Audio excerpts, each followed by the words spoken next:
Oh yes, oh yes, oh yes. This Honorable Court of Criminal Appeals of the State of Tennessee is now in session. God save the United States, the State of Tennessee, and this Honorable Court. You may be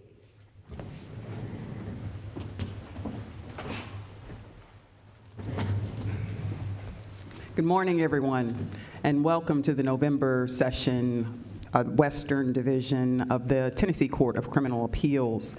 Let me go ahead and make some introductions for this morning. To my right is Judge Jill Ayers from Nashville, Tennessee. To my left is Judge Matt Wilson from Jackson, Tennessee. And my name is Camille McMullen, and I'm from Memphis, Tennessee. The parties look familiar to me, so you know how this works, 20 minutes per side. If you need rebuttal time, please let me know, and I'll try to keep up with that for you. But we are on the light system now, Ms. Holland, so you can follow the lights, and they'll tell you as you get closer to the end of your time. Madam Clerk, do we have any preliminary matters? No, Your Honor. Let's go ahead and call the first case. State of Tennessee versus Shundarius Turner.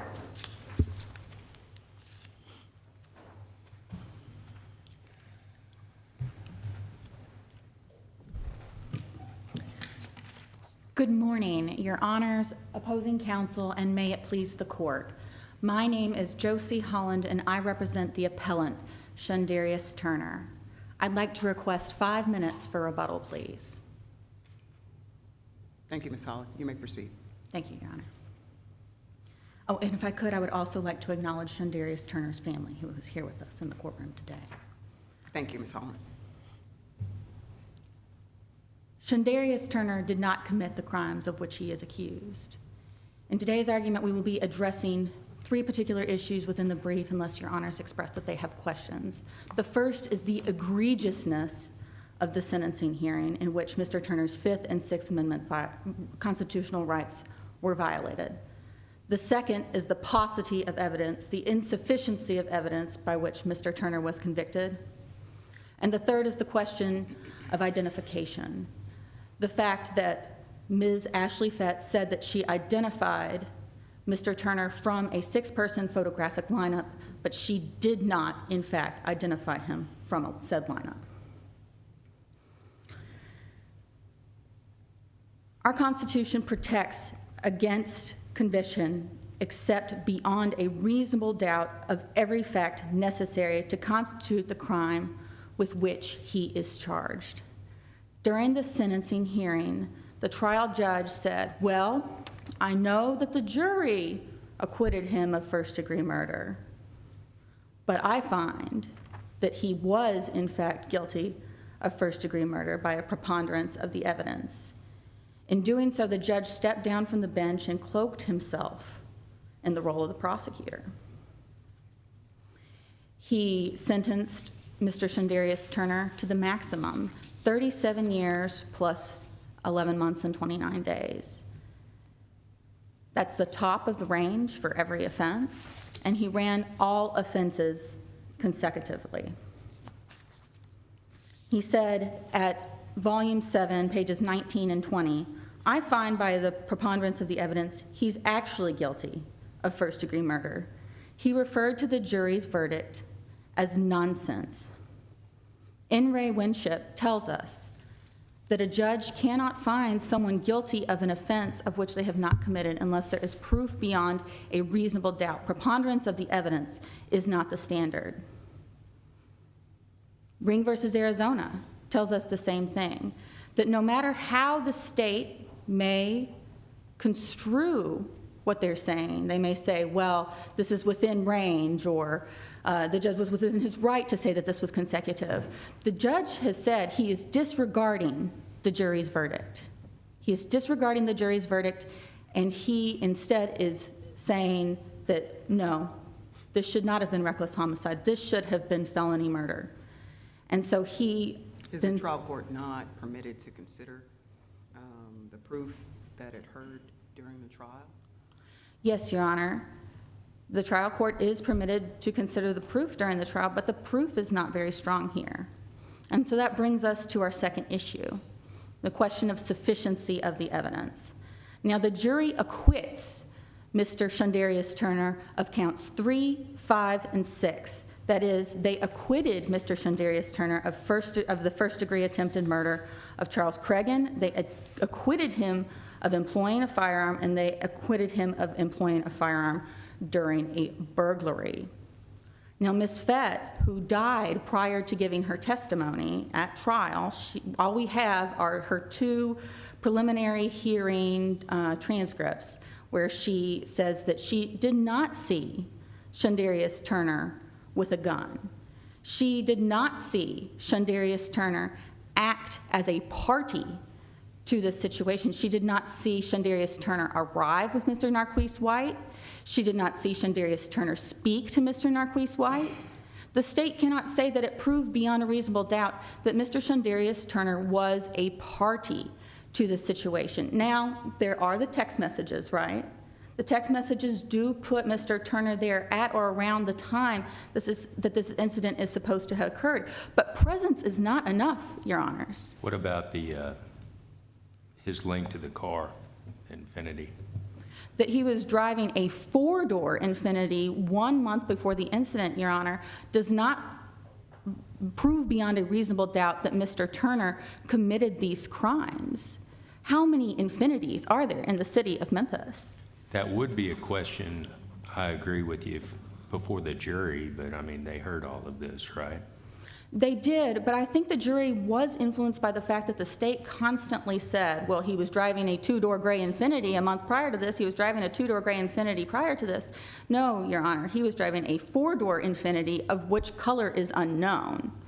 So I think that does put some doubt into, at least into the appellant's mind and hopefully into the minds of Your Honors. But that is the benefit Your Honors have of looking at a cold record.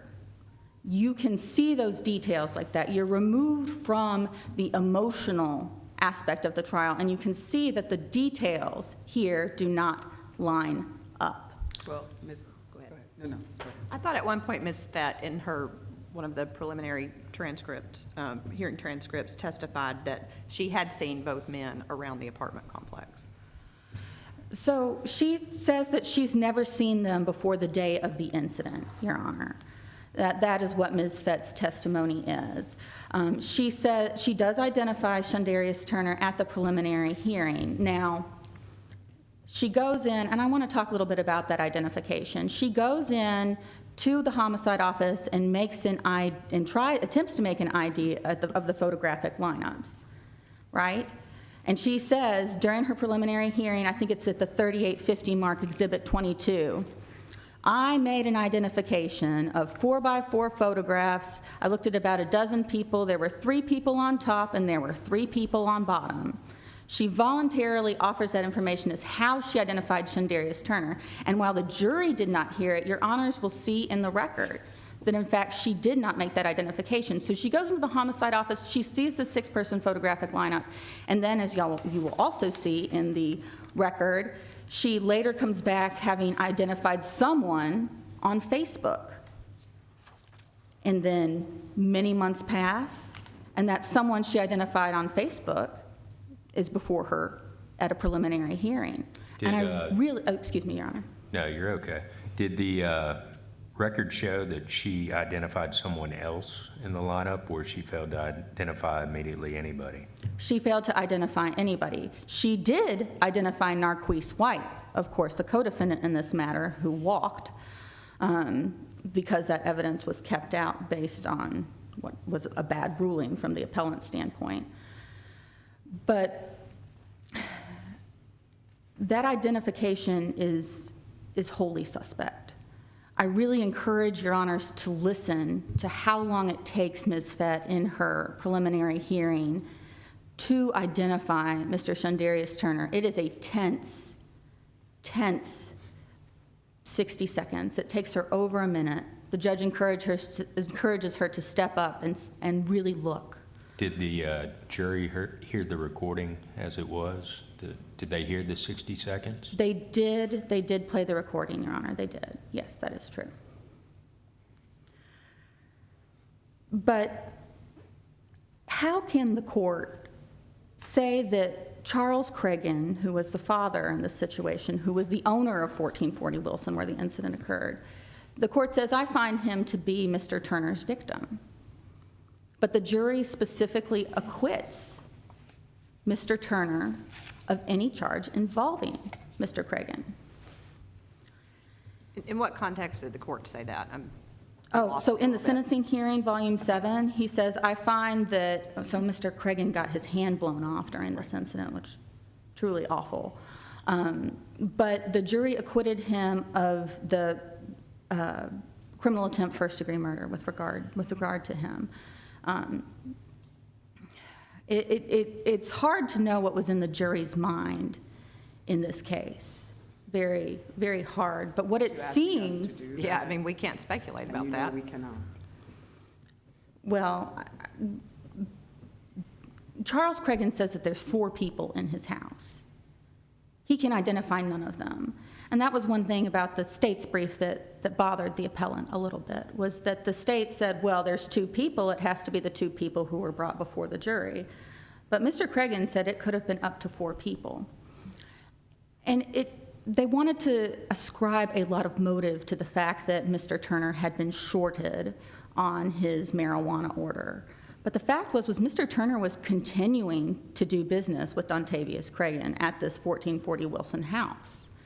There seemed to be little animosity between them in the text messages. Also, we don't know who else Dontavius Cregan was involved in. To have 5 pounds of marijuana stashed away in a washing appliance in his house. But Mr. Cregan says there's 4 people. And to say that Shundarius Turner is guilty simply because he was present would be to say that if I went to Walmart and shortly thereafter someone committed a theft, I would be criminally responsible for that theft. This was a high-trafficked house. Ashley Fett describes numerous transactions taking place during the day. Now I want to turn to the question of the judge's ruling regarding that photo lineup, because that was not based in law. The judge articulated no basis in law by which he said, okay, either you can admit the lineup where Shundarius Turner is not identified, but if you do that, you got to also introduce these Facebook pictures. Okay, so I'm interested in that. You agree with me that's under a plain error review, right? I do, Your Honor. Okay, and the state did not address it in their brief, but I'm looking at defense counsel's response at trial, where counsel basically acquiesced and said, I agree, we keep all of it out. That something to that effect. Is that what was said? Yes, Your Honor. Okay. So the state did not address all 5 factors. I believe they only addressed 3. But tell me why that isn't a tactical reason under the plain error review. That is not a tactical reason because the judge had presented the choice to counsel, either you accept this or I'm going to introduce something that is so prejudicial to your client. It's not tactical to be presented with an unreasonable choice and to choose the lesser unreasonable option. It's not tactical to say, okay, those pictures from Facebook never should have been admitted. There were plenty of evidentiary objections that counsel could have made with regard to those. There are plenty of issues with those Facebook pictures. What was here was kind of a hostile situation for counsel. And, you know, the record doesn't reflect the tone of the trial court, but presented with something that lacked any sort of choice that considered a basis in law, counsel made the only choice that they could. That's not tactical, it's survival. But counsel made a choice. And it was based on those Facebook pictures potentially coming in, correct? The judge had said they were coming in. Okay. That was the choice. And if we can call a sort of hostage situation like that a choice, then I suppose we can characterize it as a choice. But it wasn't a good choice. It wasn't a choice based in law.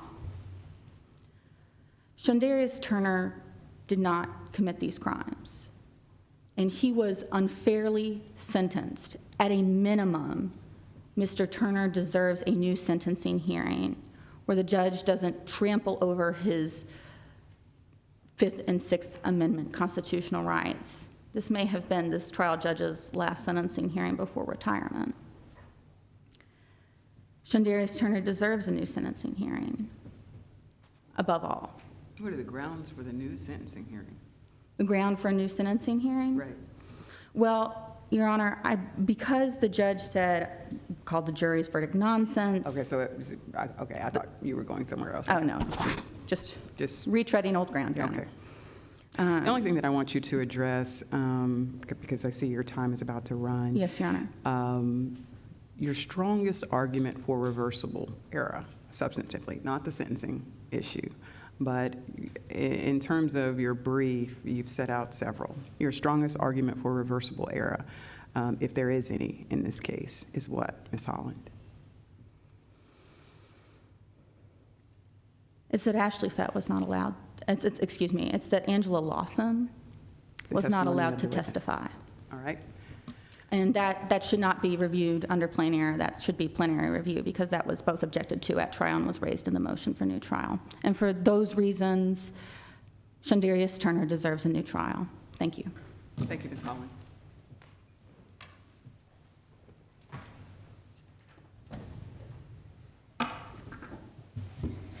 Mr. Ward? Morning, Your Honors. Good morning. May it please the court, my name is Garrett Ward. I'm here today on behalf of the state of Tennessee.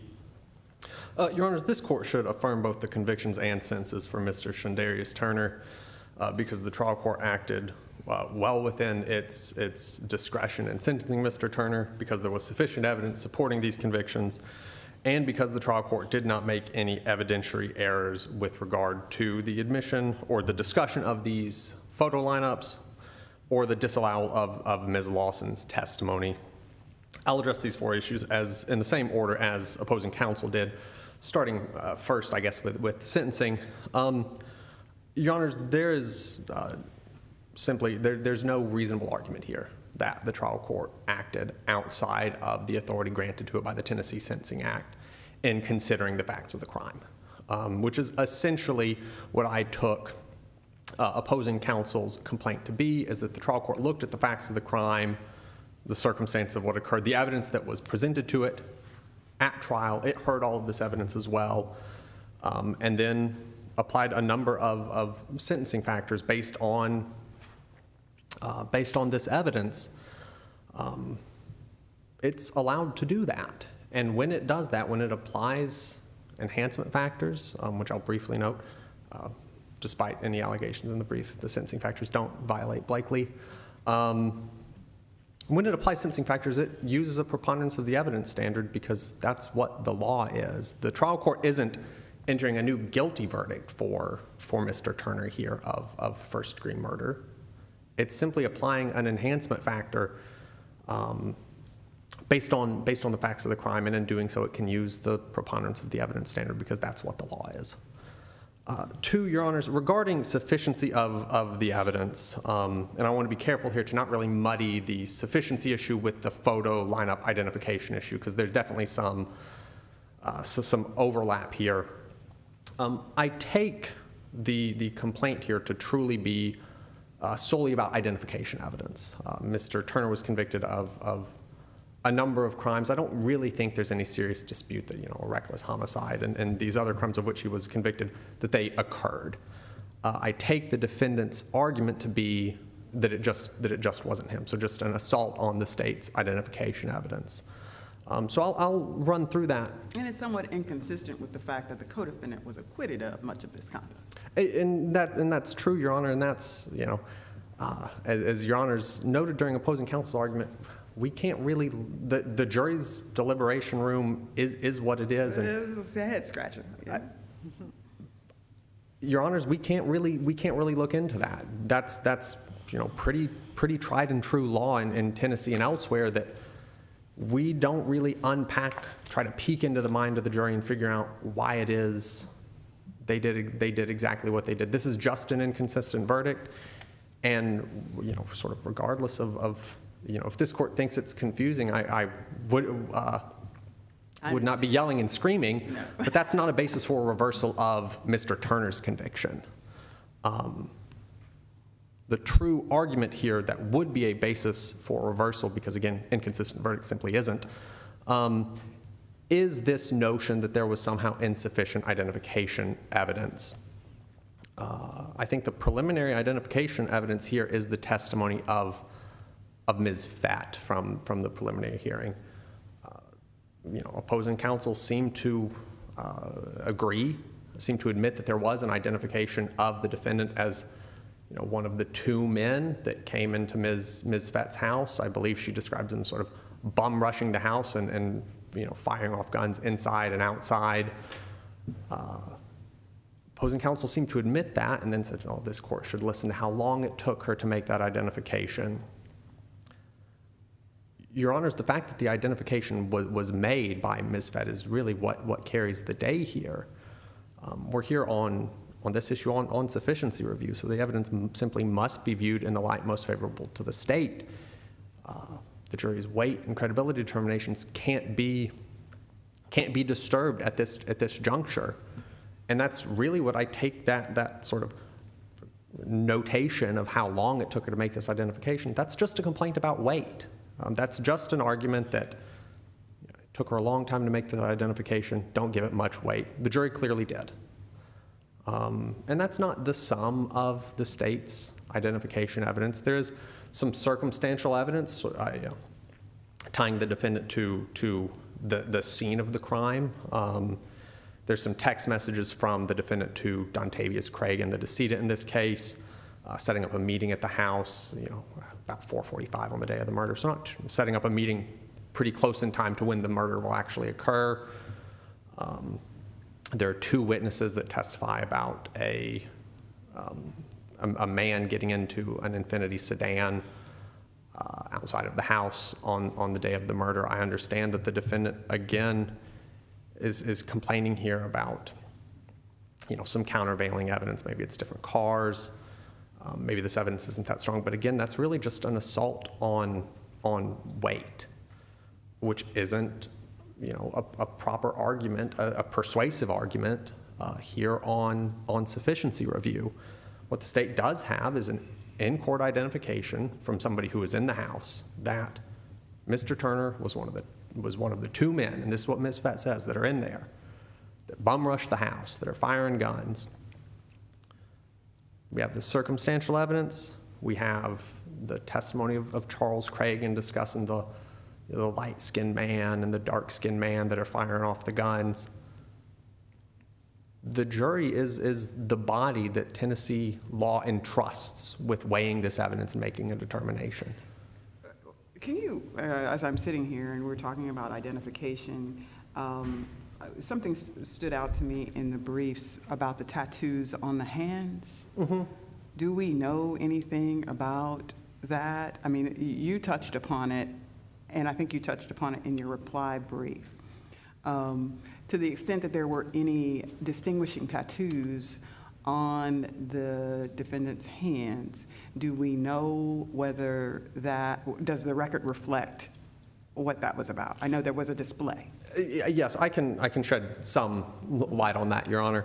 I take from the record that the discussion of the tattoos is less about, Mr. Turner had this specific tattoo that I saw, and a more general, the man who was in my house that, again, Ms. Fett has already identified as Mr. Turner, that man had, tattoos on his hands, and there was, I believe, some sort of display. Again, the record doesn't exactly reflect, but there was some sort of display of his hands to the jury, presumably and that really connects to Ms. Fett's testimony. That's about all the record reflects on that issue, The Your way Honor. it was presented, I thought you were presenting it as corroboration of her identification of the defendant, but Perhaps some slight corroboration, Your Honor, not, the sort of steadfast corroboration. I understand. We'd have if, the testimony was, he had Natalie tattooed on one hand, and then we see that in the courtroom. But just generally, there is a physical characteristic, even if general, of these tattoos, and that was corroborated in the courtroom, even though there's not some incredibly high degree of specificity. But taking all of that in the light most favorable to the state, there is sufficient evidence of identification here.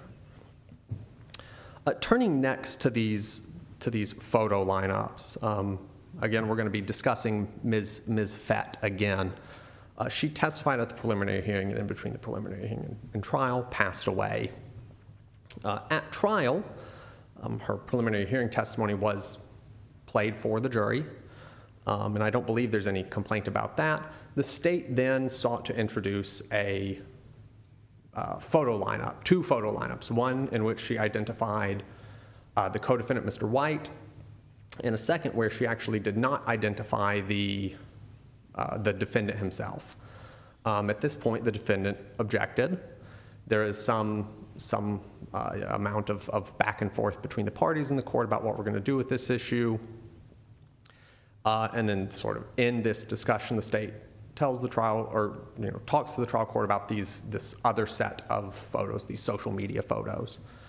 And it's from these photos that Ms. Turner, outside of court, in the presence of law enforcement, had ultimately identified the defendant. So the state has already sought to introduce the photo lineups and now seeks to introduce the Facebook photos. The defendant also objects to the Facebook photos. He's objected to all of it. The trial court, in its ruling, says that it will let the lineup, that essentially says the lineups themselves, or the lineup of Mr. Turner, can be admitted. It then says, I'm inclined, if what you want is for these Facebook photos to not be admitted, to rule these Facebook photos inadmissible.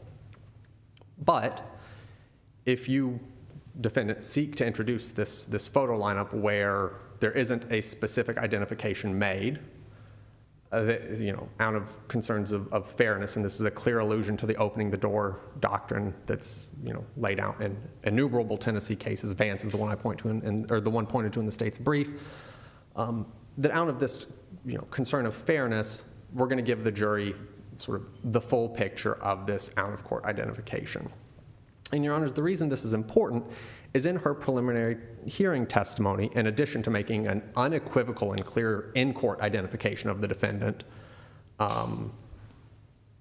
Ms. Fett talks about making this identification of the defendant at the police station.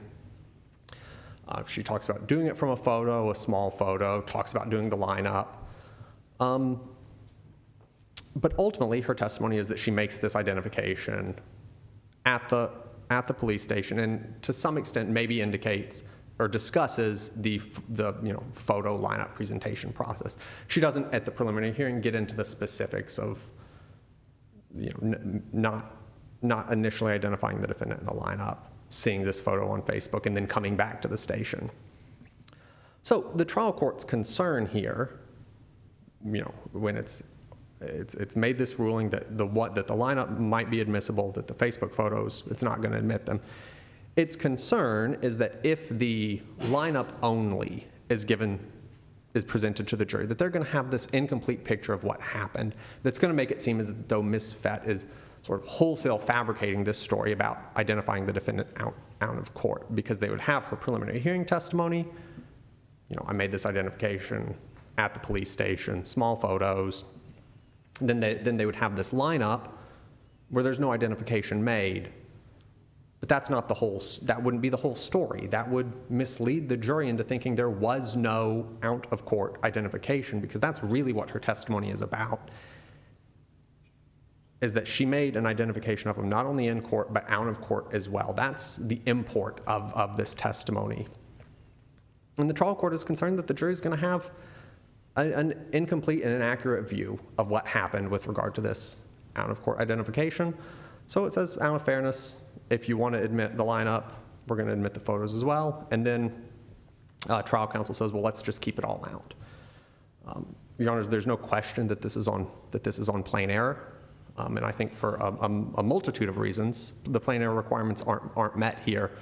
I'll start principally with breach of a clear and unequivocal rule of law. There's no breach here. We're dealing here with opening the door, a doctrine that is, really is something that has been described as, a little imprecise. Trial courts are the party that is really best situated to decide when to employ it. They should do so when fairness demands. That's what the trial court does here, and it was well within its rights to do so.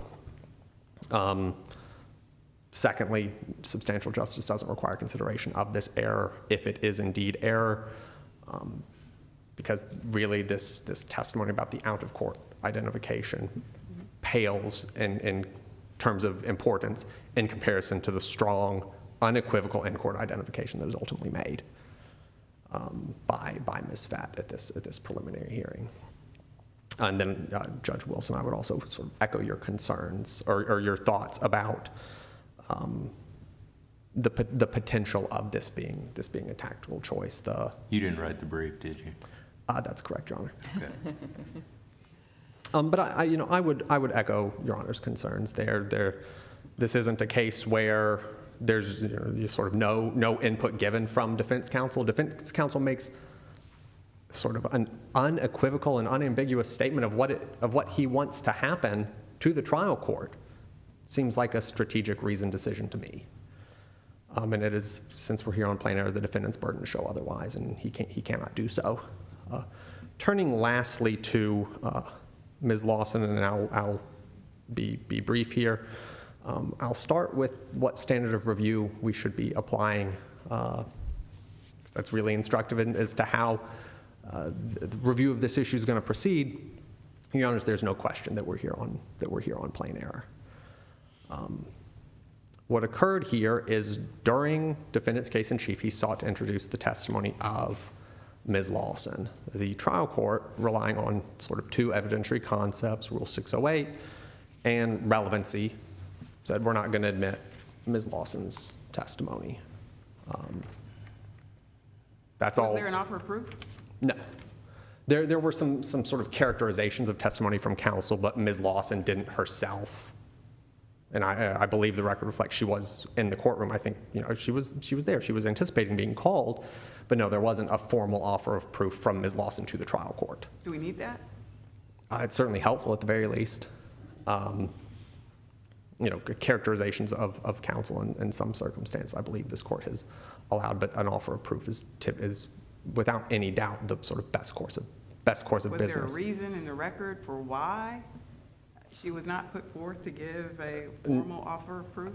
Not that I can recall, Your Honor, and not that I can glean from my recollection of the record. The record will certainly speak for itself, but from my recall of it, no, it's trial counsel just sort of briefly tells the court what she might testify about, and the court says that isn't relevant. And that's all that really happens at trial. We then get to the motion for new trial. The written motion itself frames the issue as whether the trial court erred in not allowing her testimony. It's as specific as it is. And then in the hearing transcript itself, the motion for new trial hearing transcript, we see a lot of attacks and discussion and debate on the trial court's evidentiary decisions. Notably absent from the trial proceedings or the motion for new trial proceedings is any discussion of the constitutional right to call witnesses. That ground was not identified at any point before the trial court. Certainly, the trial court was asked to examine its evidentiary ruling. But defendant doesn't now seek to have this court examine the trial court's evidentiary ruling. The defendant is asking this court to apply constitutional scrutiny to this decision, a request that was never made of the trial court. So we are here on plain error because we are dealing with a wholly separate legal ground for review. I'll note that the defendant doesn't make an alternative argument seeking to speak to the plain error factors, doesn't acknowledge waiver, doesn't attempt to explain why the sort of unspecific nature in which this is raised actually does identify this constitutional right. Rather, she argues, or the defendant argues, as is his right, that he didn't waive it, but he's not requested plain error review. This court has repeatedly said that when parties don't request plain error review, it's the unusual circumstance where plain error review will be employed at all. I am happy to discuss any of the plain error requirements on this issue with this court, if this court is interested. But unless there are questions, I would ask this court to, because plain error hasn't been requested or briefed, to not do it at all and rely on my briefs to the extent this court wants to consider the requirements. Unless there are further questions, I would ask that you affirm. Thank you, Mr. Ward. Thank you, Your Honors. Ms. Holland, I think you have your full 5 minutes.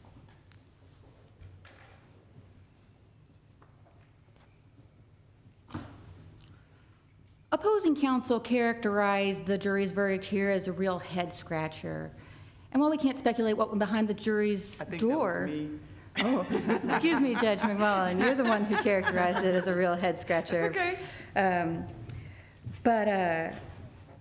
But why is that? We can't speculate what went behind the jury's door, but we know what happened on the record, and that is that the trial court made some interesting, constitutionally violating evidentiary rulings. They did not see that Narquise White was actually picked out of the 6-person lineup. Did we actually get to the truth of the matter in this case? The appellant's position is that we did not. There were a couple of things that opposing counsel said that we would like to disagree with. Appellant did not admit that Mr. Turner fired a gun inside the home, and Mr. Turner did not admit that he fired a gun outside the home. There is a serious argument about whether a robbery occurred because there was not evidence of a taking. That's State versus Owens, for any taking of which Mr. Turner would have been responsible. And then also, But criminal responsibility was charged, wasn't it? criminal responsibility was charged, and 3911-4072 says that the fact that Narquise White was acquitted bears no defense for Mr. Turner. But factually, shouldn't that trouble the court? Isn't that a little bit of a legal fiction? Isn't that a jury question that you're asking us to make? I mean, I'm like Judge McMullen. I mean, I think we're all perplexed at the verdict, but we are also confined to the rule of law here. But Your Honors could find the evidence insufficient. Your Honors could say that there wasn't a taking here, that there was no robbery. And if there was no robbery, then there was no reckless homicide contingent Ms. upon a Holland, predicate that requires this felony. court to ignore the law required for inconsistent verdicts. What I want you to be mindful of is that you presented to this court that your strongest argument for reversible error was the trial court's denial of the testimony of Ms. Lawson. What you did not do in your brief was discuss plain error. So take your time now to tell us how to get there. I would say, Your Honor, strongest argument, not the only argument. I understand. Absolutely. I believe that many of the errors that we have mentioned here today are reversible. But the fact is that Ms. Lawson's exclusion from the trial, first of all, I don't think we do well under plain error review because trial can't... You said you wouldn't do well? Would not do well under plain error review because trial counsel did not put Ms. Lawson up to create a clear and unequivocal record of what her testimony would have been. But he need not do that because plenary review does apply here. He tried to put her on, and as I said, the trial court was very hostile to trial counsel, and that may not... Was the issue preserved in the motion for new trial? He said that the trial court erred by not allowing Angela Lawson to testify. On Now, what is that grounds? vague? On Yes. what grounds? Okay. Yes. He specified no grounds. But in doing so, he did not limit himself to the constitutional argument, and he did not limit himself to the evidentiary argument. And I think there's a real danger here. Well, okay. When you have broad arguments like that, are they fleshed out at the motion for, does the motion for new trial transcript support your argument now? The motion for new trial transcript is very thin, All right. Your Honor. But the question is that when we have trial counsel saying this was an error, the trial court erred, he attempted to contemporaneously put on that proof, just because he's not presenting it explicitly as a constitutional issue, it still is a constitutional issue. And there's a real danger here that by saying, well, because he didn't say this was a Sixth Amendment violation in his motion for new trial, he has waived it altogether. Well, we can't pick the issues up out of the sky.